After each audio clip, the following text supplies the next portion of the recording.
Snow White and the Seven Dwarfs story, bedtime stories for children. Today we have a book named Snow White and the Seven Dwarfs story, bedtime stories for children. I think they're so pretty. I hope you guys really enjoy it. I love it.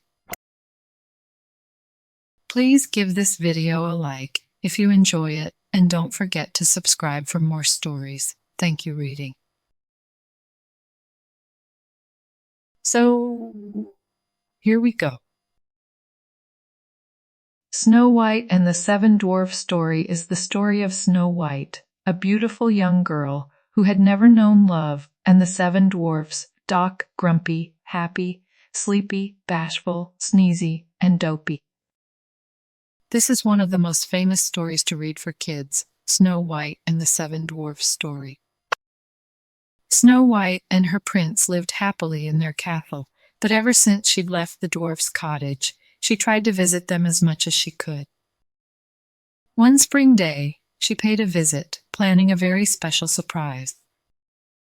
Snow White knew the dwarfs worked hard, and that day she wanted to make sure that when they got home, they wouldn't have any more work to do. No dusting, no sweeping, and no cooking. She waited until the dwarves left. Then Snow White and her animal friends hurried into the cottage. The princess looked around. By the time the dwarfs get home tonight, our surprise will be ready. Right away, they set to work. Snow White sang a cheerful song as she swept the cottage floor. The birds picked up crumbs, and the squirrels used their fluffy tails to dust. The chipmunks and the deer washed and dried the breakfast dishes. With so many helpers, Snow White had the downstairs gleaming in no time at all. Next, they went upstairs to make the 7 little beds. "Pull the covers up tight," the princess told the bunnies. "Then fold down the top.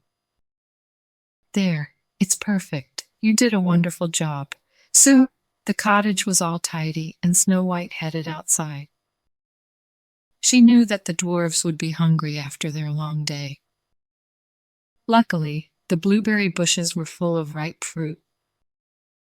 "We can make the dwarves blueberry pie for dessert." Then the princess and her friends strolled into the meadow to pick some flowers. "Lovely," said Snow White as she sniffed a blossom. "These will make their table so very pretty." Back inside the cottage, Snow White and her friends got to work fixing supper. There was soup to be simmered, bread to be made, and pie to be baked. Before she knew it, the sun was low in the western sky. Tweet, tweet, chirp, chirp, a bluebird sang outside the window to tell Snow White that the dwarves were almost home. Snow White ran and hid outside and peeked in through the window. She watched the dwarves walk in and stop and stare. The floors were swept, the room was tidy, there was even a fresh pie cooling on the windowsill. "What is that delicious smell?" Doc wondered. "Look!" cried Grumpy. He pointed to the table which had been set. Then he went to the pot of soup. "Someone's been in our house." The dwarves were confused. They tried to guess which dwarf had done it all. Doc noticed that Happy's smile was especially big. Was he keeping a secret? Doc wondered. Dopey pointed out that Sneezy seemed super sneezy.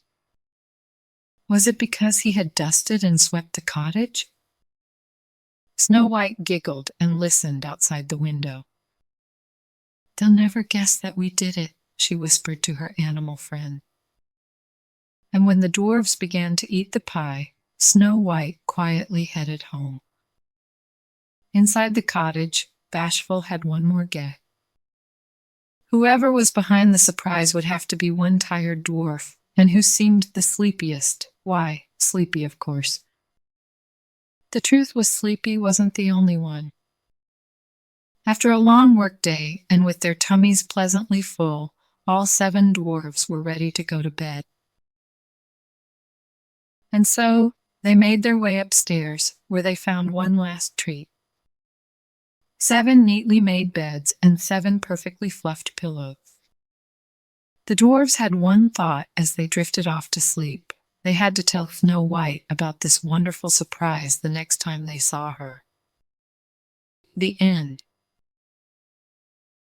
Good job, friends. Thank you so much for reading with me. Bye, I'll see you next time.